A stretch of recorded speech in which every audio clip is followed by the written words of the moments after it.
Hello everyone welcome back to my channel. आज मु माछ बेसर बनैबी तार रेसिपी आपण मन सहित निश्चय शेयर करी। चलते स्टार्ट करवा। एठी मु 4टी माछ नैची आ सेथिरे हाफ चमच हळदी गुंड हाफ चमच लूण पकेकी ताकू भल भाव में गोळै नौची। आपण माने देखि परथे माछरे मु हळदी लूण भल भाव में गोळै नैची।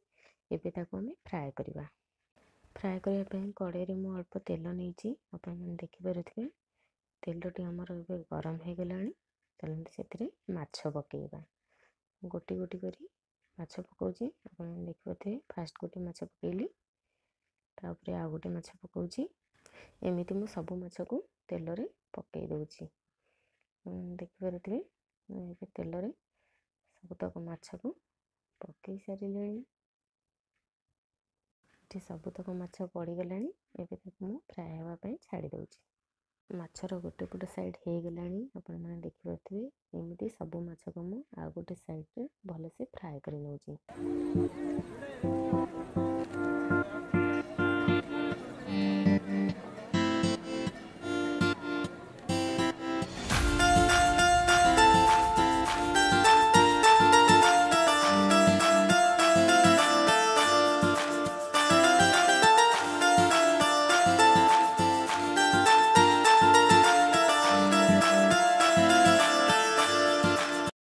एठी मु सब माछ को फ्राई कर सारे।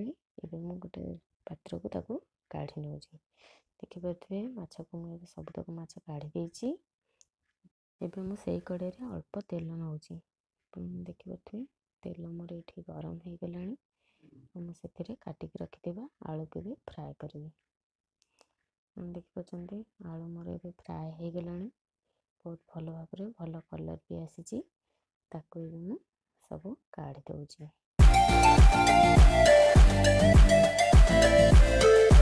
एठी गरम हो गलानी। बाटी के रखि सोरिष बेसर को एबे मु तेल रे पकई दउची।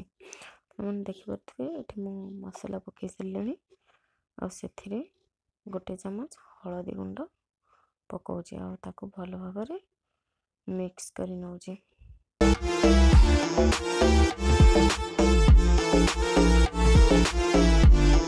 एठी मु गोटे चमच लंका गुंड पकाउची आ ताकू भल भाव में मिक्स करी नउची।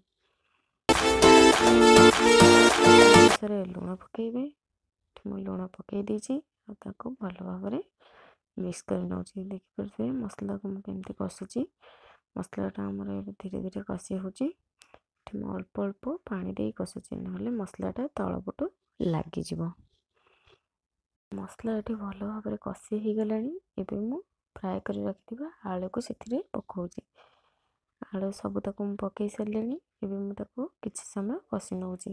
मसला रे आलू कसले बहुत भल टेस्ट आसते हैं।